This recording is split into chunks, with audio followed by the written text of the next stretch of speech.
Meu nome é Guilherme. Guilherme Boulos. E eu falo de lado pra poder te conquistar. Cadê o Queiroz? Eu sou um cara de negócios. Eu faço dinheiro, eu faço. Bom, semana passada a gente teve a resposta para essa pergunta que todo brasileiro fez, pelo menos no último ano e meio. E olha onde ele estava, escondido no sítio do advogado da família Bolsonaro, que se encontrava semanalmente com Flávio e com Jair. O Queiroz simplesmente tinha sumido. Desde que estourou o escândalo da rachadinha dos depósitos no cheque da conta da primeira-dama, ele nunca apareceu para depor. Ele foi visto no Hospital Albert Einstein pagando a internação de R$133 mil em dinheiro vivo. Depois, nunca mais. Mas afinal, quem é o Queiroz? Quais os crimes que ele cometeu? E o que o caso dele pode significar para Bolsonaro e para sua família? Esse é o tema de hoje no nosso Café com Bolos. E aí, tem tempo para um cafezinho?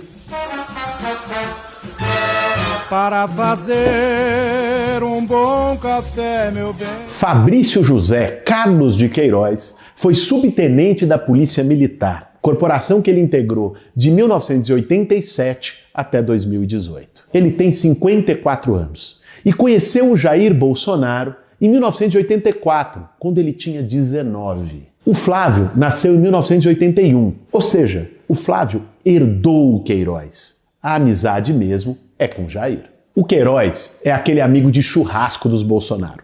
Ele aparece pescando, em atividades de trabalho, em confraternizações da família, tá em toda parte. O churrasco com Queiroz, Bolsonaro, Flávio, Carluxo. Que é essa porra, bicho? Afasta de mim esse cálice, cara.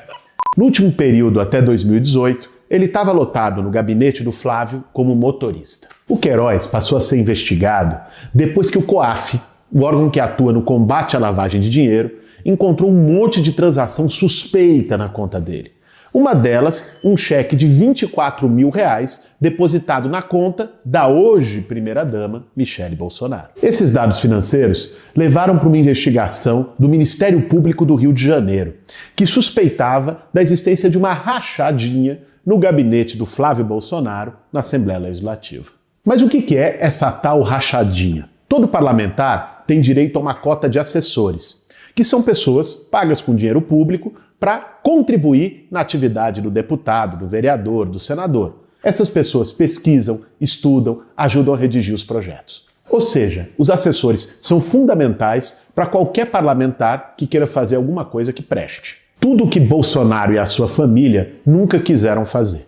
O Bolsonaro, em 27 anos como deputado, aprovou só 2 projetos de lei. No mesmo período, ele comprou 5 imóveis. Mais imóveis que leis. Aliás, eu tive a oportunidade de denunciar isso bem na cara dele.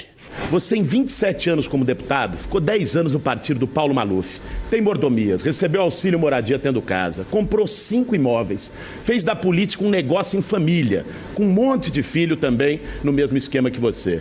Bolsonaro nunca trabalhou de verdade e achava que o salário dele de R$33 mil como deputado era pouco. Somando aquele salário de deputado do Jair, com o salário do Eduardo, com o do então deputado Flávio e o vereador Carluxo, a família arrecadava, só como salário político, R$106 mil por mês.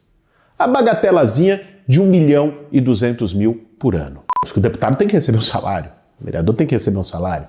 Agora, o salário de um deputado não pode ser 10 vezes a média salarial nacional. E aqui sem falar de penduricalho, de auxílio paletó, de auxílio pão de queijo, de auxílio moradia, tendo casa, que o Bolsonaro recebeu durante todo o tempo que foi deputado.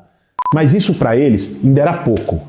A ganância por dinheiro era tão grande que eles queriam receber também o salário dos assessores. Então, vê só como funcionava a rachadinha. Eles indicavam assessores fantasmas que ficavam com um valor pequeno do salário e repassavam todo o resto para a família Bolsonaro. É exatamente aí que entra um dos crimes do Queiroz. Ele era o cara que recebia os depósitos e repassava para a família. Foi pego com a boca na botija, depositando para o Flávio no caixa eletrônico da Assembleia Legislativa do Rio.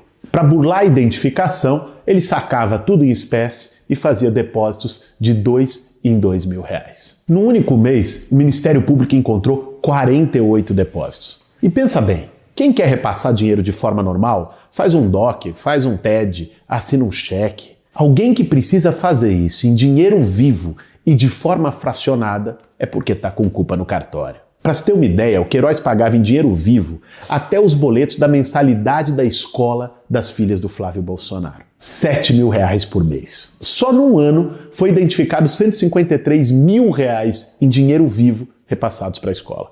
As câmeras de segurança do banco mostraram o Queiroz fazendo esses depósitos, os saques e os pagamentos. A movimentação anual da conta do Queiroz chegou a ser de R$1.200.000. Tá na cara que o cargo de motorista era só uma fachada. Mas isso era só a ponta do iceberg.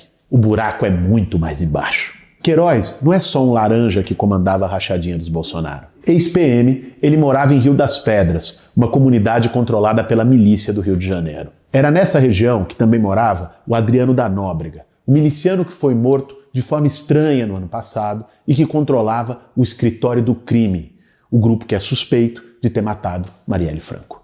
Adriano transferiu R$400.000 para a conta do Queiroz. A mãe e a ex-mulher dele eram funcionárias, veja só, do gabinete do Flávio e também participaram da rachadinha. Para completar, Flávio e o próprio Jair Bolsonaro homenagearam publicamente o miliciano Adriano e chegaram a visitar ele na cadeia quando ele esteve preso. A rachadinha também era usada para lavagem de dinheiro. O Ministério Público calcula que só o Flávio lavou mais de R$2 milhões usando uma loja de chocolate, fachada e também negociações imobiliárias, incluindo obras em áreas de milícia. Essa era só uma parte dos podres da família Bolsonaro. Como a gente denunciou na campanha presidencial de 2018, tinha aval do Açaí, funcionária fantasma. Queria saber uma coisa e acho que é importante que o Brasil saiba. Quem é aval, Bolsonaro? O uso do auxílio moradia tendo casa e uma denúncia do jornalista Lúcio de Castro que mostrou desvio até em nota de gasolina. A verdade, gente, é que o Bolsonaro não caiu nos esquemas de corrupção, na Lava Jato, não é porque não era corrupto, mas porque nunca teve a oportunidade de fazer corrupção grande. Estava metido na pequena corrupção do dia a dia, tomando dinheiro de assessor, usando auxílio moradia, fazendo lavagem de dinheiro em negócio com milícia. Você acha que um cara que faz rachadinha, que um cara que lava dinheiro em loja de chocolate, que se mete com milícia, se aparecesse a oportunidade de um esquemão com empreiteira com ele não faria? Tenha santa paciência. O cara não fez porque não teve oportunidade, porque ninguém procurou, porque ele era o café com leite do Congresso. Mas a verdade é que de depósito em depósito, a família acumulou milhões de reais. E milhões não é modo de dizer. No total, eles são donos de 13 imóveis com valor acumulado de 15 milhões de reais. A maioria deles em zonas bem valorizadas do Rio de Janeiro, como Barra da Tijuca e Copacabana. Mesmo com tanto escândalo, Queiroz nunca apareceu para depor no Ministério Público. Agora, finalmente, foi preso. A polícia ainda procurava essa semana a esposa do Queiroz, a Márcia, que também participou do esquema. Mas nenhum outro assessor fantasma foi preso ou foi chamado para depor. O resumo da ópera é que a família Bolsonaro e o Queiroz tiveram quase 2 anos sem ser perturbados para destruir provas e atrapalhar as investigações. E depois disso tudo, com Bolsonaro dizendo que não sabia o paradeiro do Queiroz e que ele era responsável por seus próprios atos... Não sei dessa informação, por favor. Por favor. O Queiroz cuida da vida dele, cuida da minha. O Queiroz foi achado no sítio de Frederic Wassef, advogado dos Bolsonaro, em Atibaia. Wassef foi cara de pau a ponto de dizer que nem ele sabia que o Queiroz estava na sua própria casa. Olha o somebody love do cidadão. Antes de entrar nessa seara política só, doutor, quem que autorizava o Queiroz a entrar na sua casa? Eu não vou poder responder isso também, mas basta vocês... Não tinha um funcionário lá? Será que tinha uma chave lá? Será que o funcionário ou será que a pessoa, outra pessoa que autorizava?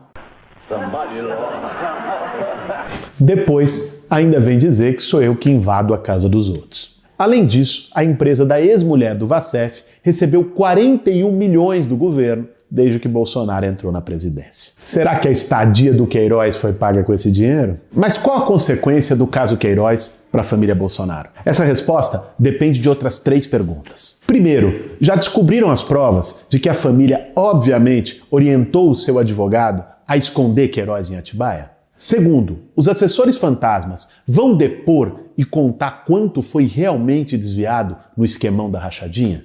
Terceiro, o Ministério Público vai ficar só nos assessores ou encarar de verdade os chefes da milícia e a relação do Bolsonaro com elas?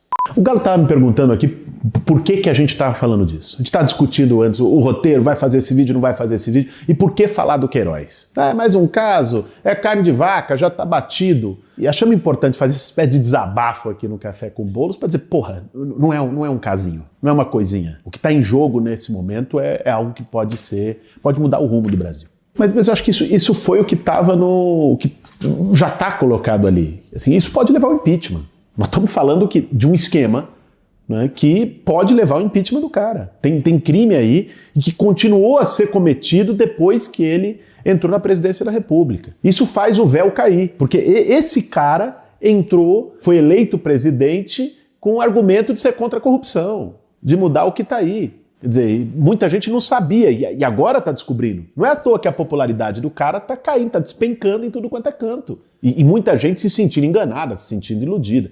Cá entre nós, quem já conhecia minimamente o Bolsonaro não tem motivo para se sentir enganado ou iludido. Esses pequenos esqueminhas que ele sempre fez, só foi o teto dele porque era o que era acessível para ele. O cara sempre foi do esgoto da política, sempre esteve envolvido com esquema, com milícia, com o que tem de pior. Um cara que homenageia miliciano, que emprega miliciano no gabinete, que faz acordo com miliciano. E o que você espera que esse cara, que ele não tenha nenhuma relação com miliciano? É essa casa que está caindo.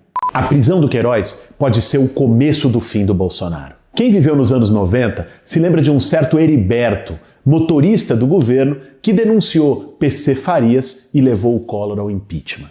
30 anos depois, a gente pode estar às vésperas de um novo impeachment. Se de fato vier a público a relação de quem está no governo com os milicianos e a lavagem de dinheiro. Por isso, fica aqui o nosso apelo. Desembucha, Queiroz! Eu tô pedindo aqui pra vocês compartilharem e curtirem esse vídeo do Café com Bolos, mas não se esqueçam de me seguir lá no TikTok. E esse foi mais um Café com Bolos. Para fazer um bom café, meu bem.